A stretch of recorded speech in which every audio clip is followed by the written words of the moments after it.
He got me good. Sacha Baron Cohen got me good.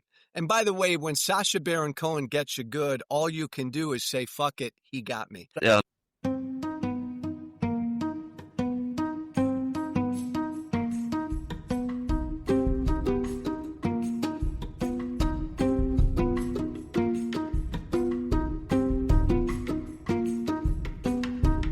Welcome to the Career Circus, the story night podcast that uncovers crazy career stories. The stories that you tell your friends over drinks that are just too wild, too funny, or too awkward to keep to yourself. We're bringing them to life. Each week, we're joined by incredible guests from the worlds of politics, business, government, sports, and media who are brave enough to share the most unbelievable career stories. From surprising screw-ups to hilarious misunderstandings, we're exploring the lighter, stranger side of professional life. So get ready to be shocked and tickled because this is where career paths get truly entertaining. And today, I'm thrilled to welcome former U.S. Congressman Joe Walsh. Between training to become an actor, studying public policy at the University of Chicago, where I also studied, and becoming a social worker, Joe's journey to Congress was anything but typical. He was elected to Congress in 2010, and since leaving Congress, he's become a prominent, outspoken voice on American politics. Joe even challenged Donald Trump for the Republican nomination for president in 2020. His passion for defending American democracy can be found on his Substack, which is called The Social Contract with Joe Walsh, and on his podcast, which is called White Flag with Joe Walsh. His journey has no shortage of unexpected turns, public moments, and some truly wild and funny stories that I'm excited to unpack. Joe, welcome to the Career Circus. Thank you so much for coming on. It's great to be with you, my friend. It has been a weird, bizarre, fucking crazy journey. And because of that, nothing's off limits. You can ask me anything. We can talk about anything. I love it. And I want to start by saying, I really admire your journey because it takes a lot of introspection and depth of character to be somebody who's elected to Congress as a Tea Party politician, as you were, and be pro-Trump, as you once were, and then become anti-Trump, despite a tidal wave of MAGA, despite the political temperature being so high. And then, a few months ago, switch your party affiliation from Republican to Democrat. And even if we don't agree on the issues, I feel that that level of introspection and focus on the issues rather than tribal loyalty is what's missing in American politics, and it's what the country needs. And so I admire your depth of character, and I want to thank you for sticking to your principles and calling a spade and not getting sucked up in tribal loyalty and MAGA. It's been difficult.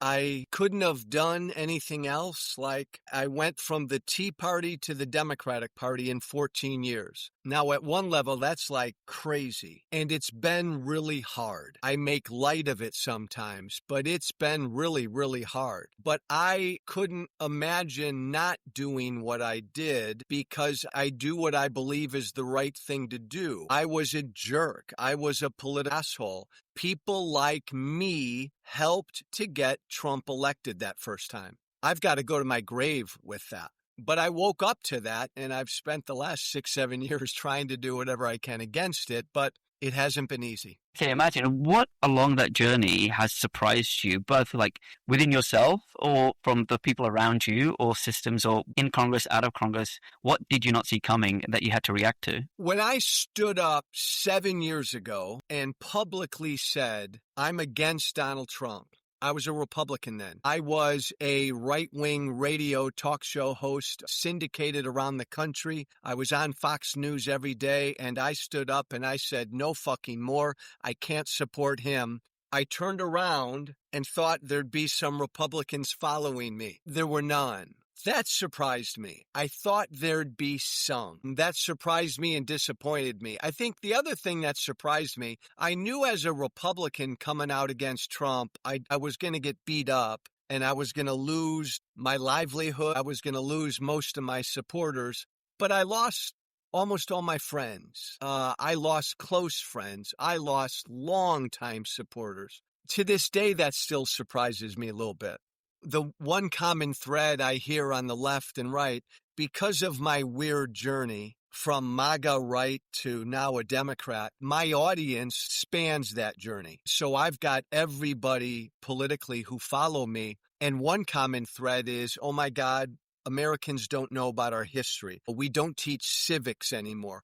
I think there's got to be a good deal of that. And then the other thing I think, and this is going to be long and difficult, but I was out campaigning for Kamala Harris every day for 3 months last year. And in addition to the political stuff I'd hear, damn near everybody said how much they missed face-to-face conversation. We got these damn phones. We got all this technology. We got what you and I are doing right now. But I think there's a yearning for conversation in America, and I think there's a yearning for face-to-face conversation. So I think to help get us off the abyss, we got to start talking to each other. I believe, and I've said this for a while, America's like a married couple on the verge of a divorce. I believe that. And so we're going to a therapist one last time. And any good therapist would say, oh, sit down, we got to listen to each other one last time. I think that's what we have to do.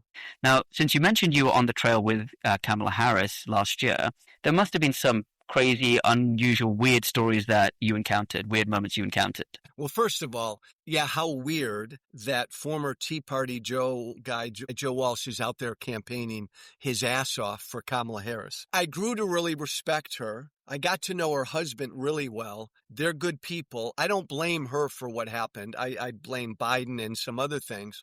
But just the reaction I'd get as a Republican for Harris, a conservative for Harris, a lot of double takes. A lot of people had a difficult time because of what you said. We're so tribal that I'd go into Pennsylvania, Arizona, Nevada, Wisconsin, into Democratic areas campaigning for her, and people thought that was unusual that a conservative like me was doing that. It led to some disagreements, led to some lively talk, but that's a big part of what we got to get over because we just don't do this enough anymore. And on that note, did you find that campaign experience 14 years after your time in Congress to be very different to your time in Congress? Because you're having similar conversations. On the campaign trail for Harris, you're out of office, you were once in office. Was it really different, or were there kind of the issues, the personalities, the weird stories, were they kind of the same? Kind of the same, but I've always been different in that I've always been a politician who's out there mixing it up and engaging with people face to face. The thing I'm most proud of as a former congressman is this. I held more open to the public face-to-face town halls in 2 years than any other member of Congress ever has. I literally felt like that was my job every weekend and let anybody and everybody get in front of me, whether they liked me, whether they didn't vote for me, because I think that's really important. And the problem is way too many of our politicians are cloistered. They're protected. They stay away from people. Trump gives the illusion that he's not that he's always out there answering questions. It's bullshit. But Democratic politicians, and even Kamala, you and I could debate, could she ever have won?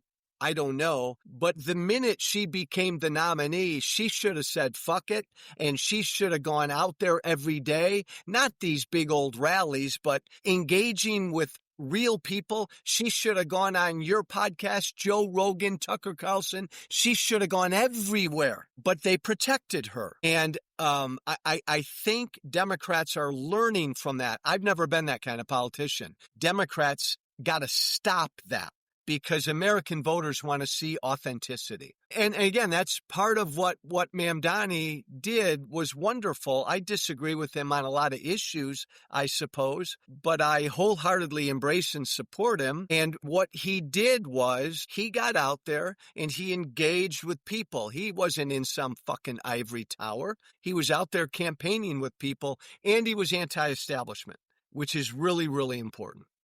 We talk about my journey from Tea Party to the Democratic Party, but what I've always been is an outsider. When I got elected to Congress, the Republican Party fought against me. I ran as a Republican. The Republican Party wanted nothing to do with me. I went to Washington, and the Republican Party establishment hated me. I railed against the establishment. So I've always been an outsider, an anti-establishment guy. We're living in a populist moment. You may not like populism. I am a populist. What does that mean? I think all that means right now is what you said. For a while now, average Americans are pissed off at an establishment a political system they don't think is meeting their needs, listening to them. And so then they gravitate toward people like Trump and now Mamdani. But we're living in that moment. And so I think Trump is a fake populist. I think he's an evil populist. But the Democrats have not recognized this populist moment,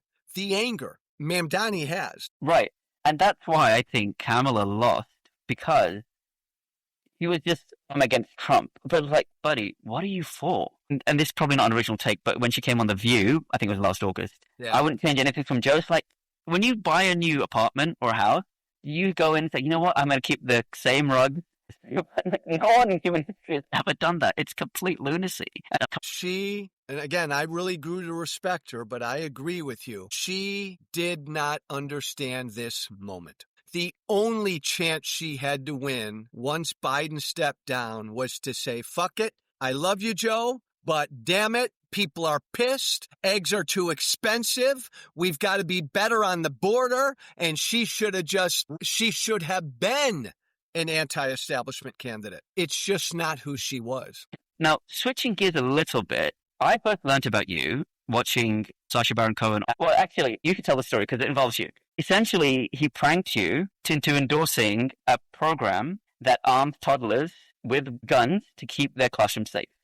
The intensive 3-week kindergarten course introduces specially selected children from 12 to 4 years old to pistols, rifles, semi-automatics, and a rudimentary knowledge of mortars. In less than a month, a first grader can become a first grenader. How did that come about? He got me good. Sacha Baron Cohen got me good. And by the way, when Sacha Baron Cohen gets you good, all you can do is say, fuck it, he got me. This was, I think, Israel's 75th anniversary, and I got a call from this group saying that they were gonna fly me out and put me up in D.C. I was gonna get an award as a great friend of Israel's. And part of it was I'm gonna sit down and all of the award winners do a 45-minute interview talking about how much Israel means to them. So they flew me out to D.C. They put us up in a hotel, sat down for this long, now hour-and-a-half interview talking about Israel. And in that hour-and-a-half interview, talking about various things Israel does, there was this little section where he talked about Israel has this anti-terror program where they literally train kindergartners to defend against terrorists. And again, I'm glazy-eyed, and I just said, wow, great. Got exactly what I said, but obviously making it look like I endorsed this program of arming 4-year-olds. So that little snippet in an hour-and-a-half interview, boom, got me, and the rest is history. Yeah, as a viewer, I really admire his comedy as somebody who writes comedy myself. Like, as a viewer, that was so funny, especially because if you recall the episode, he goes to meet Matt Gaetz, former Congressman Matt Gaetz, and Matt Gaetz was like, do you think you can get a congressman to say this? Don't be ridiculous. And the next shot is you, former congressman, saying, yeah, let's arm 4-year-olds. It's really, I mean, it's a gift. It's really good what they do. The lengths they went to just to get that 15 to 30 second clip. It's like they put me asleep for an hour and a half of an interview. And again, all on me. I fucked up. But you don't even realize eventually what you're saying. It was interesting. What happened after it? So once you'd said it, did you realize when it was in editing, or did it take it for it to air? No, we didn't even notice. I do remember, though, my wife was in the studio, and I believe her. She said that when I did say that, she looked at me and thought, that's odd. And then when we went back to the hotel that night, she brought it up, and I didn't even really remember it. But then when we went home, we tried to contact the group that gave me the award, and there's really no trail of anything. And then we hired a lawyer, and then we knew something was up. So you hired a lawyer. Was that to prevent the clip from airing? Because presumably you signed a release. Absolutely. Yes, it was it. I'm forgetting the term, but yeah, signed a release. But I think we were going to try to prove that everything was done under false pretenses. I don't remember. But eventually it just got to the point where I just said, look, Sacha Baron Cohen, he got me. I'm in the long list of people who've been gotten. Just fucking suck it up and say, he got you. I like that approach. Did that approach or that clip airing, did it benefit you in any way? It aired everywhere, and it's still something. I mean, even since becoming a Democrat. I mean, look, most Democrats have embraced me, but there are plenty of Democrats that still remember Tea Party Joe Walsh, and that's always something that comes up. And so, again, I just have to swat it away with honesty and humor, but it'll always be there.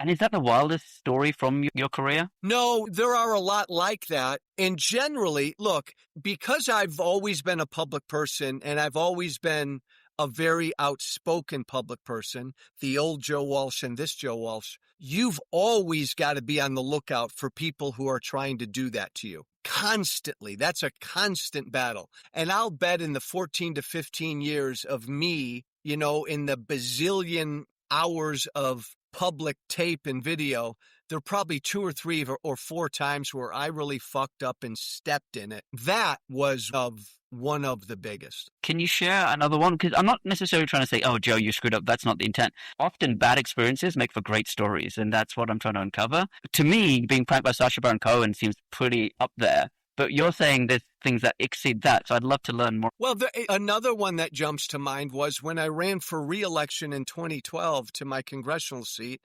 near the end of a long, hard campaign. And by the way, exhaustion is a real part of this. I had a debate with my opponent. I ended the debate with my opponent. I was tired. I was hungry. And the media, I had to have a press conference, and the media's bombarding me with a bunch of questions. And this one jerk who I know, this media guy who I know, asked me a question about abortion and got me to because I wasn't thinking straight, got me to say that abortion should never be legal, even if like the mother's life is in danger. Screw it. You got to save the baby. I didn't say that, but I said something like that. And this was 2 weeks before Election Day. And that blew up and became a huge story. Like Joe Walsh says, kill the mother if you have to. That was another one that hurt me real bad. God, I wish I had a better memory. But there are more smaller examples of that kind of shit. But generally, I've been really good about not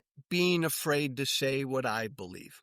And the abortion example, do you feel like that could have cost you the campaign? No doubt. Easily could have cost me the campaign. Certainly would have made the final result a lot closer. A lot closer, no doubt. That's one of the biggest boo-boos I've ever made publicly. Yeah. Well, the thing about public life is, we all make mistakes, and those who live in the public eye make mistakes publicly. And I hope what I'm about to share gives you a little bit of comfort, because Sacha Baron Cohen does political pranks on a bigger scale than me, but I kind of do political pranks too. Cool. 2020, I got several folks in MAGA world on a prank. So the first one was Tomi Lahren. Are you familiar with the Cameo app? Cameo is you pay a public figure. I'm using the term public figure very loosely. A small amount or big amount, depending on who they are and what they want their fee to be, to record a message. Happy birthday to my wife. She's whatever. It's a big fan of Real House. Yeah. And so Tomi Lahren's on there. I pay her $85, and I say, I write the script, and I said, Tomi, I'd like you to thank all the Indian Americans for supporting Trump, because Trump is wise like an owl. As you say in India, wise like an ullu. Now, here's the thing. The word ullu literally in Hindi means owl. So if you looked it up on Google Translate, ullu equals owl. But you have to be Indian to know ullu, an owl, is an insult in India. Owls are considered to be stupid. So if you want to insult them, you're like, son of an owl. And so she recorded that. I posted it on Twitter. It went viral to the point where it became a trending topic in India. It was covered on the evening news in India. So there's a Washington Post reporter in Delhi. She's sliding into my DMs, and she's taking a picture of a TV, and the news anchor is saying, like, American commentator pranked, discussing Indian, something like that. And she's sending it to me, and it's just like, you've seen this, right? I'm like, no, I'm in New York. Like, I'm not in New Delhi. I haven't seen it. Thanks for telling me. It was covered by Pakistani news. I did a ton of media for it, and it gave me the confidence to get him again. A week or two before the election, I paid Tomi again, Deb Gorka, Corey Lewandowski, and Joe Arpaio. I can't remember the amount. It was a different amount for each of them. I paid them to thank Satan for supporting Trump. And they're like, thank you. You do you buy the merchandise, you come to the rallies, you're a loyal supporter. It blew up on the media. You may have seen it. I think I did. I remember that one. The one that I was really proud of it, but it didn't catch on, was I paid Joe Arpaio to say immigrants, we get the job done, which if you've seen Hamilton, the musical, is a line from that.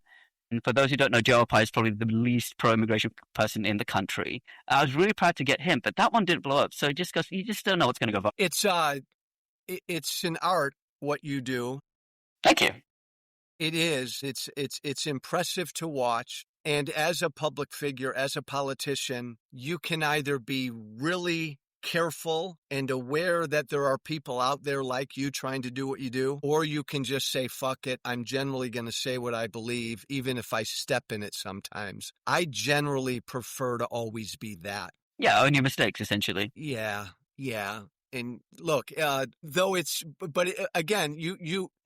was really surprised at how easily somebody really good can get somebody to say something they really don't understand or believe. Yeah, as somebody who's done it, it's kind of fun. Well, if you got Seb Gorka, I love you because he's an absolute ass. Yeah, it's a bit, it is, but then it's like, oh my God, what am I messing with? I don't have Sacha Baron Cohen's lawyers. But no, you sign a release. For something like that, you sign a release. But generally, when I'm out there in my history, when I'm out there doing an event or giving a speech and anybody and everybody coming up to you with a phone, can I ask you a question? I mean, you don't know what could come back and bite you. Does it frustrate you that when you're trying to communicate a nuanced position, that you get reduced to a small soundbite that takes away all nuance?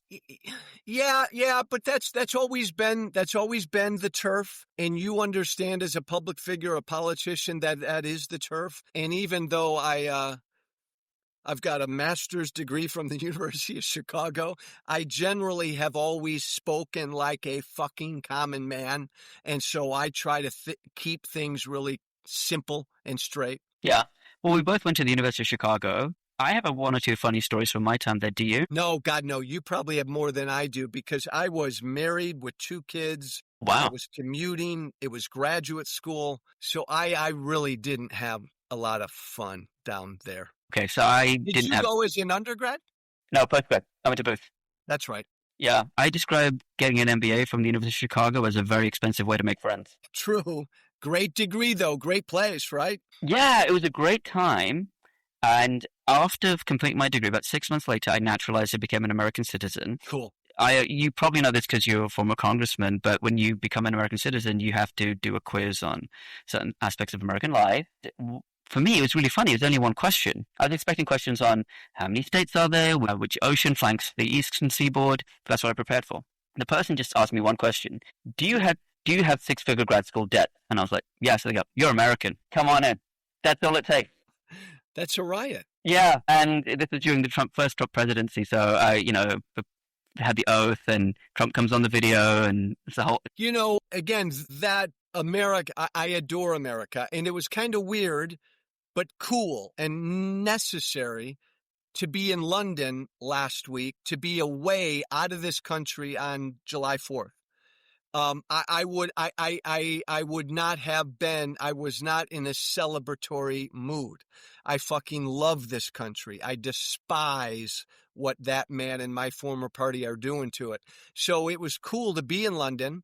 I felt like a guest at a wedding where I didn't know a fucking soul. And I'd go into pubs and different bars in different neighborhoods and engage with some Londoners with conversations about America. And a lot of people would say Trump's an idiot and an ignoramus. And I would just nod my head and smile. That's all I did all day. Yeah, I find it very interesting because when I'm in New York, when I'm in the US, Trump is, roughly 50% of people like him, 50% don't. You come to London and it's like 90% of people are like, what's going on over there? Like, do they really like him over there? So it's very different.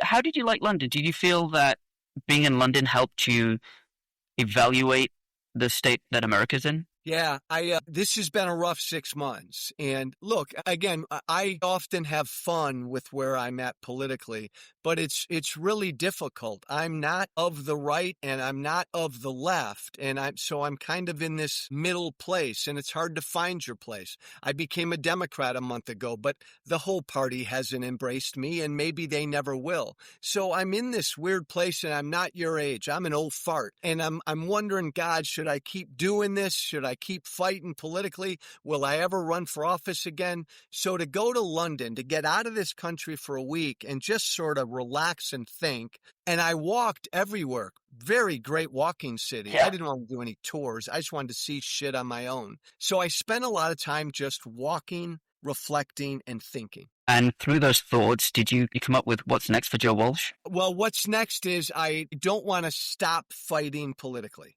I think I have a few more years in me. I'd love to run again. I don't know that I ever can. I know I got a unique voice because nobody's been on this fucking journey. And so it's a matter just of getting the voice in front of as many people as I can. That's what I'm going to try to do. And when you say getting your voice out there and running again, do you have a sense if that's governor, mayor, Congress, president? All the above. I don't know.